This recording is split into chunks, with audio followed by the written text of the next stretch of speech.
The fleecing of America tonight, a new report on the abuses of Medicare, billions of dollars in unnecessary expenses. The devastation in the Pacific Northwest. President Clinton personally delivers promises of aid. In presidential politics, Graham is out, Buchanan getting a closer look as he stakes out his corner. And NBC News in depth on this Valentine's Day. What's the price of love and relationships in the age of AIDS? From NBC News, this is NBC Nightly News with Tom Brokaw.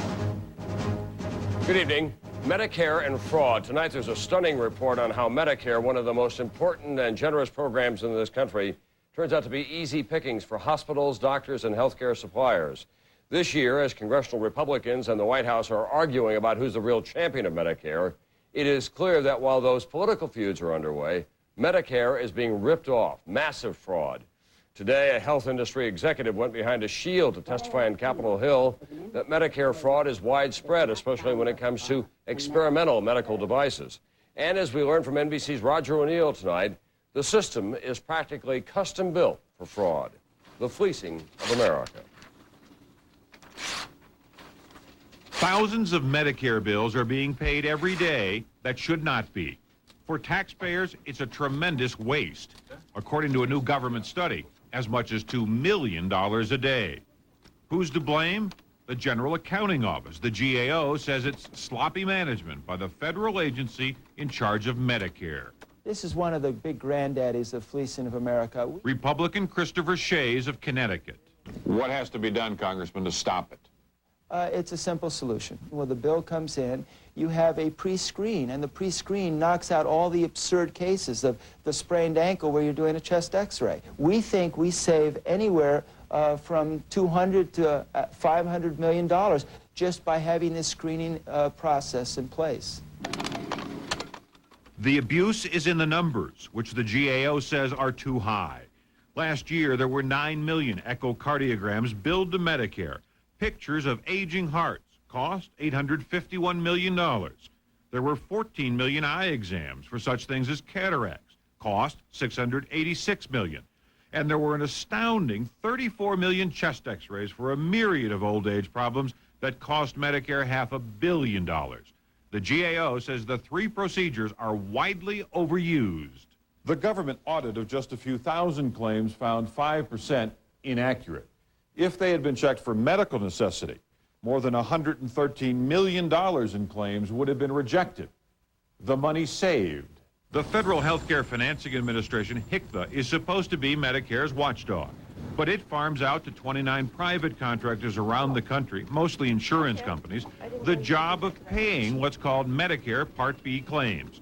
That's bills from doctors, outpatient hospital services, and medical equipment.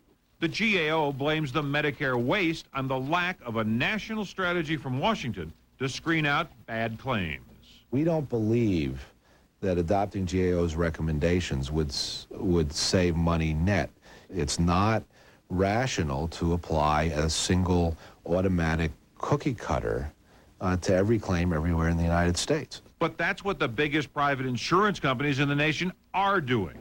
Nancy Boyer, whose Equifax Healthcare sells the computer software to check claims, says the government could save too. Minimally, $1.5 billion a year, without ever changing a benefit. And the savings would pay back the $20 million cost of the system in just 10 working days. While most medical tests to the nation's elderly are legitimate, critics charge without more aggressive screening of all Medicare bills. This fleecing of America will continue to waste hundreds of millions of taxpayer dollars every year. Roger O'Neill, NBC News, Denver.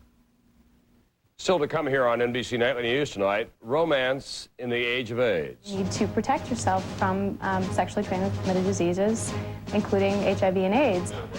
How has it changed us? And love, American style, some surprising answers in depth tonight. And up next, deep pockets, the president's trip to the flooded Northwest. The last one's left the house. It's just the two of you now. It's time for Create a Meal. It's a great meal without a big hassle. Brown your favorite meat, lay on a hearty measure of Green Giant's fresh-tasting veggies, our delicious Create a Meal sauce, and in 20 minutes, it's dinner, the way it used to be. a fresh solution to dinner. Create a meal. Hey, you. Who, me? Look what Betty Crocker's whipped up. A richer than rich brownie bar. Ooh. That's totally fat-free. Fat-free? You heard me. Now all the best of Betty's in a fat-free, ready-to-eat brownie. New Sweet Rewards. Betty ought to get a reward for these. What are you sending? It's for Carlos. In California? It's a book about maturity. He can't buy a book about maturity. AT&T True Reach Savings saves you 25% on all kinds of U.S. calls on your AT&T phone bill when you spend just $25 a month. Even 2,000 miles away, Jimmy. Privacy? I'm gonna call you day and night, every hour. Every hour? True Reach Savings. That's your true choice, AT&T. Fibercon or Metamucil? Both give you the same predictable regularity, the same natural action of fiber. So what makes Fibercon different? With Fibercon, I get my fiber in 2 caplets. Fibercon, fiber regularity that's easier to take. In the Pacific Northwest, which has been devastated by floods, there's some comfort tonight. President Clinton toured the area today to personally assure the people there that federal assistance is coming soon. Here's NBC's Jim Miklashevsky. Wearing a bomber jacket and aviator sunglasses, President Clinton leaned out the open hatch of a Marine helicopter for a bird's-eye view of the flood-swollen Columbia River. The rivers in Oregon and Washington state are receding, but thousands of homes are still underwater. Damage runs more than $400 million, and the people are looking to the federal government for relief. It's a bad flood. These people have lost a lot, but I'm impressed with how quickly they've moved to try to restore normalcy, and we now have to bring this federal assistance in as quickly as we can. In a walking tour of a flood-damaged neighborhood in Woodland, Washington, President Clinton's very appearance seemed to boost morale. 70-year-old Douglas Youngnickel lost everything, including his hearing aid, to the flood. But his spirits were as high as the watermarks as he and the president joked about the damage. So now you got an indoor swimming pool. And Youngnickel was clearly grateful the president was here. And to see you out here, ordinary people like us, it's going to give people faith in The president brought more than goodwill. He announced $60 million in immediate federal aid for Washington and Oregon, with more on its way. This also gives President Clinton a tremendous political advantage during this election year, because only the president can hand-deliver such federal disaster relief. 4 years ago, President Bush came under heavy political fire for the federal government's slow response to Hurricane Andrew in Florida. But in his first 3 years, President Clinton has made quick response to disasters a policy and political priority. And he's not done yet. After viewing flood damage in Portland late today, he's off to survey floods in Idaho and Pennsylvania later this week on his federal disaster campaign tour. Jim Miklashevsky, NBC News, Portland. And the mayor of one small Oregon town had a meeting with President Clinton today, finally getting to tell his tragic story to someone who could help. You're looking at the mayor's town now. This is Vernonia, and all that's left for many homeowners. NBC's Kelly O'Donnell tonight on one small town's heartbreak. Tiny Vernonia is only beginning to recover after 6 days cut off from the world by the worst flood here in a century. This isolated logging town, 40 miles northwest of Portland, was hit hard. Last Thursday, it looked like this when the Rock Creek and Nehalem rivers flooded. Most of Veronia's 2,200 residents saw their homes and community wiped out. With roads blocked and phones out, they waited for help, but no one came. This is a real disaster here in this community. These are real people. They have real problems, and they need immediate help.